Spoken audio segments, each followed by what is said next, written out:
From the national newsroom of the Canadian Press, I'm Jason White. Canadian politicians are pushing back on U.S. President Donald Trump's idea to clear out Palestinians and turn the Gaza Strip into a U.S.-owned resort. As Canadian Press reporter Lisa Laporte explains, an Israeli minister suggests some of the Palestinians could be sent to Canada. Israeli Defense Minister Israel Katz said in a post on X Thursday morning that Canada previously expressed willingness to take in residents from Gaza, noting Ottawa already has a structured immigration program. Foreign Affairs Minister Melanie Joly says Canada supports self-determination for Palestinians, which includes not being forcibly displaced from Gaza. International Development Minister Ahmed Hussein and Justice Minister Arif Irani are among Liberals, saying doing what Trump suggested would amount to ethnic cleansing.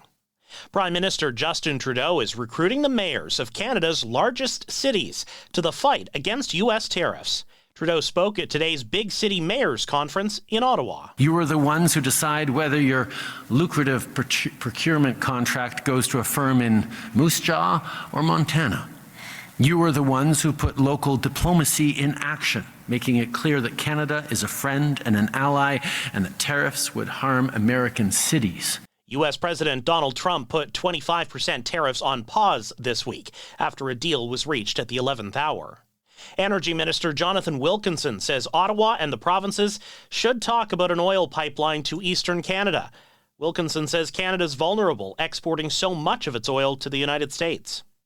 Contenders in the running to replace Justin Trudeau are jostling over how quickly they would ramp up military spending if they became Liberal leader. Former Finance Minister Chrystia Freeland says if she were Prime Minister, she would spend 2% of Canada's GDP on national defense by 2027. Karina Gould says she would also meet that timeline. This comes just a day after presumed frontrunner Mark Carney said he would hit the spending target by 2030, a date that another candidate, Frank Baylis, says Carney stole from him. Canada has failed to hit the target, irritating American lawmakers and President Donald Trump, who now says he wants to see NATO allies reach 5%. Even the U.S. doesn't spend that much. Kyle Duggan, the Canadian Press, Ottawa.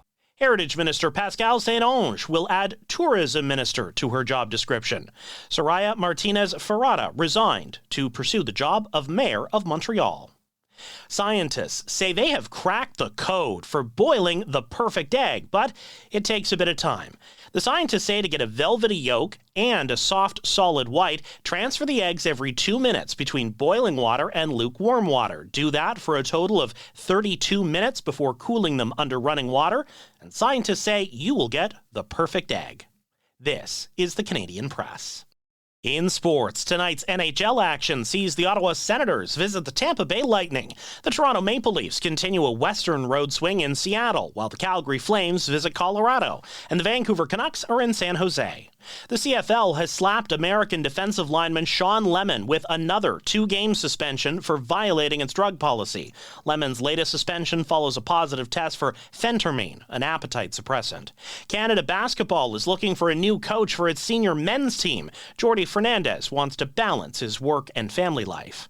New Canada women's soccer coach Casey Stoney has named her first roster ahead of the Pinatar Cup, picking 2 players from the new Northern Super League. She says the new Canadian League is a big step forward. I think firstly for the women's game in Canada, this is a huge step. To professionalise the game and have professional teams is massive. Canada plays China, Mexico and Taiwan later this month in Spain. From the Canadian Press, I'm Jason White.